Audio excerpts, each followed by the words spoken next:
Hello there, 8th graders. This is teacher Krishna, and welcome to our science class for week number 17.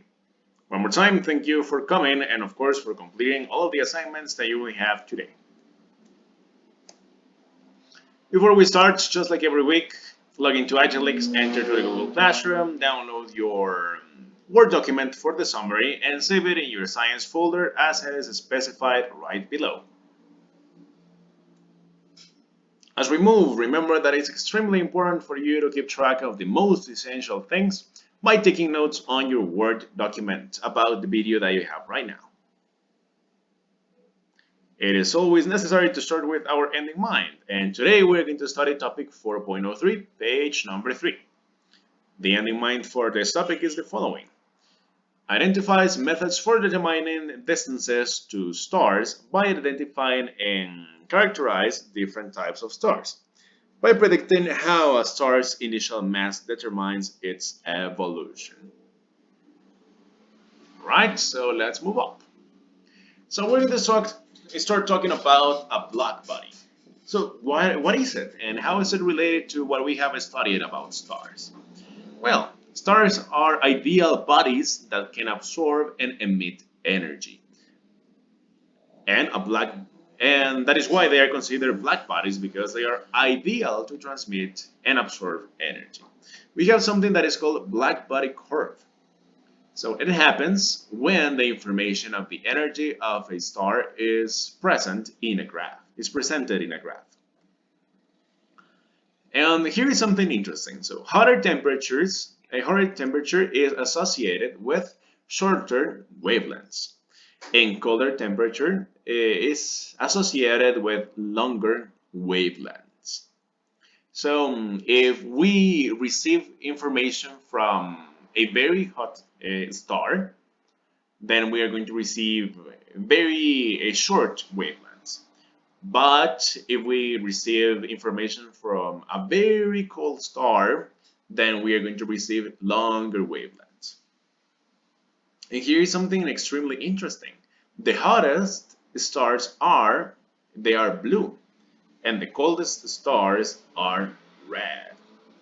So you might be wondering, hey, so what happens to our sun? So is it hot or is it cold? Well, actually it is right in the middle, and I will show you a graph later on. But look at this star. So its color, even though it might seem that it might be cold, it's not. Blue color represents that a star is extremely hot. And when they are red, opposite to what we will think, red will signalize that they are colder. Okay, and here we have the graph I was telling you about. So based on the graph, which temperature star is closest to that of Earth's sun? So we have to think about specifically the color that we can perceive on our sun. It is not blue, it is not red, it is like a yellowish color. So if we identify the yellow color in the graphic that we have right there, we will find that the temperature will be 16,000 K. And it says, well, correct, because our sun is a yellow star. Its black body curve will have a peak in the yellow range of colors. This puts it closest to the 6,000 K star. Right, so what can you find in the second chart? So notice that in the third page of this topic, there is another graphic that is right below this one. So please go to Agilex and find what else can you find in there. Yeah, go to page 3 and find out. Complete the question you find below the diagram. So right below the diagram, there is a question that I would like you to answer. So analyze both graphics. Analyze this one that I presented right here to you, and analyze the one that you find right below it. Once you have taken a look at them, then please answer the question that you have right there. All right, so now we're going to talk about the life cycle of a star. So we're going to start with a star is born. So every star, everything starts in a nebula. So what is a nebula exactly? It is a cloud with dust and gas that we can find in the universe, of course, in the space. And gravity pushes it together until it generates nuclear fusion. So this word is very important, nuclear fusion. So all the stars that we can see in the sky are constantly going through a nuclear fusion. So they are changing one certain material into another. And when they change these materials from one to another, they generate great amounts of energy. And that is what we perceive as light. Okay? So if we talk about specifically our sun changes hydrogen to helium. And that changing from one element to another is what we know as nuclear fusion. And of course, is what generates all of the energy. A star is born when nuclear fusion starts. It takes several million of years, and hydrogen is turned into helium. Oh, and there is a video that you should watch on Agilex as well. So go to the section A Star is Born and watch the video about how stars form because that is interesting. One more time, just to recap what we mentioned earlier. There is a nebula at first, a nebula, a lot of dust and gas in space. So gravity starts to push it together, and when it is compact enough, it generates fusion. And fusion, one more time, generates energy, and it leads to the creation of a star. When the nuclear fusion has used all of the fuel from the gas, it will stop and the star will die. So this is very interesting because once the stars die, well, you might think, well, if it has no energy, what can happen is that it can simply disappear. But in reality, it's not that simple. There are some stars that when they die, instead of becoming smaller or just turning off, they expand and they become gigantic. And after they become gigantic, what is going to happen is that they can run out of fuel as well, and it leads to different results. I'm going to show you an image later on to show you what I'm talking about. And the stages in the star's life cycle can be useful to classify them. Right. Now we're going to talk about specifically the stages of a star's life. So the first thing that happens is a protostar. What does it mean? The dust and gas from around is condensed, and it is the birthplace of a star. So we are going to be doing a little analogy right now. We are going to relate the life of a star with the life of a person. So a protostar is like a baby star, let's say, okay? So the star has not been formed just yet. What happens is that the dust and gas just starts to condense and get together. But we don't have a star just yet. We have the fusion ignition, and we have main sequence. The gas is compact enough and fusion starts. Okay, so this is the part when we can actually classify whatever is being formed as a star, because fusion has started already. Remember, if there is no fusion, then there is no star either. This specific stage of the life cycle of a star will be like the infancy or the adulthood of the star. And we have red giant or red supergiant. When stars consume most of their nuclear fuel, they become either of both. This is what I was telling you about. So what happens is that when stars start to die, or whenever they are running out of fuel, they expand, so they become bigger and bigger. Of course, we have the red giant, which is like a gigantic star, but there is another one that is even bigger, which is the red supergiant. This will be classified as the middle-aged star. And this is my favorite part of the whole stages of the star's life. So after that, they form a dwarf or a black hole.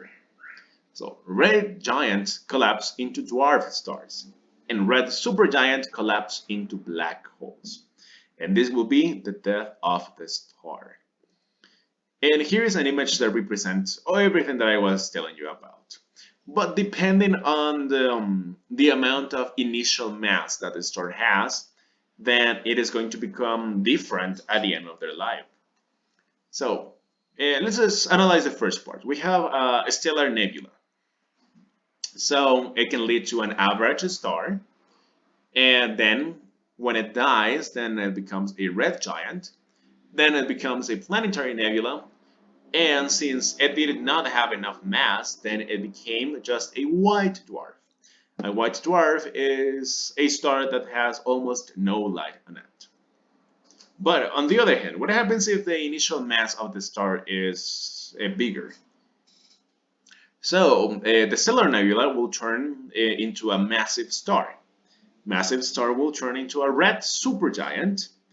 Then the red supergiant will become a supernova. And from the supernova, two things can happen.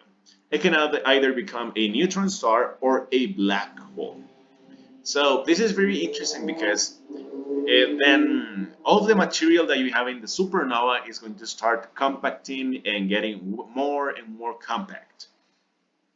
So neutron stars are extremely small, and we learned about them in a previous video, but they are extremely heavy. And black holes are even heavier than a neutron star. And there are some scientists that theorize that the gravitational attraction that black holes have is so strong that it can even affect time. Just imagine that. They can affect time itself. So this is something very important to take into consideration.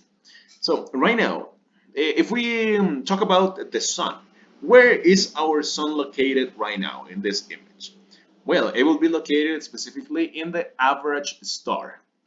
So we know that someday in the future, after some billions of years, our sun is going to become a white dwarf. But what is going to happen when our sun runs out of fuel? Well, then it is going to expand so much that it's going to become a red giant. And it is going to get pretty close to Earth. So unfortunately for us, then it is going to end with the life on Earth when it becomes a red giant. So Earth is going to be so hot that no life is going to be able to survive in there. Something that we need to consider as well is that this is not going to happen right now, do not worry. Our sun is not close to die. It might die, but in some millions of years in the future. So none of us are going to be alive to see something like that. There are just some simulations that you can look up in YouTube. But yeah, so after a while and it runs out of fuel, then it will become a planetary nebula, and at the end it's going to become a white dwarf. So that means that we still have some millions of years to live in here, if pollution does not kill us all. Alright, let's continue. So we have the main sequence. What is the main sequence? It is a stage in which stars spend most of their lives in. And it takes them billions of years to complete this cycle.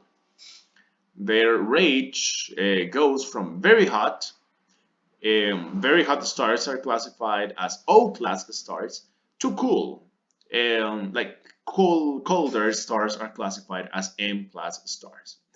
And our sun is classified as a G-class star.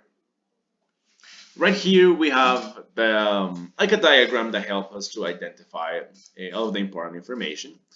And right at the bottom we can see the classification. So let's identify the O-class classification. So just like you can see right there, the O-class classification is close to the 40,000 degrees Celsius. And one more time, remember, when it's super hot, it's blue. The color is blue. Now, let's identify letter G. So G is close to the 5,000 degrees Celsius. There is where our sun is located. And it has like a yellowish color. And lastly, we have the M, which is pretty close to the 2,500 Celsius, of course. And you can notice that the color is a little bit different. it's like orange, and it starts to become red. This is a diagram that helps us to identify the information from there. We continue with the main sequence, and stars follow 4 steps when entering the main sequence. This is related to the life cycle, of course. So we have a protostar, forms from a nebula. Potential energy is turned into heat energy. It causes the star to heat up. Nuclear fusion starts, so the surface temperature is even higher. And lastly, the fusion increases and the star reaches gravitational equilibrium. So even though we can say that when nuclear fusion starts, then there is a star, it is not stable until it reaches the last step that is specified in here.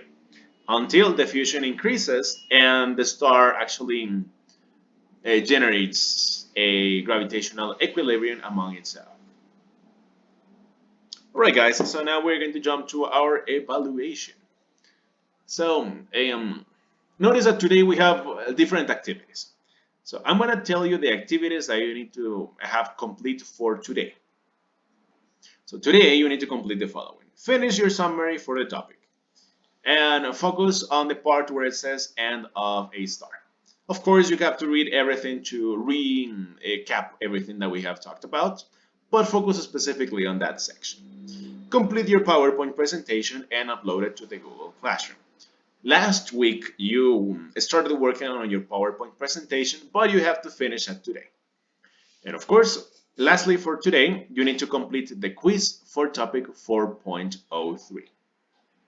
All right, now, what do you need to have done for tomorrow?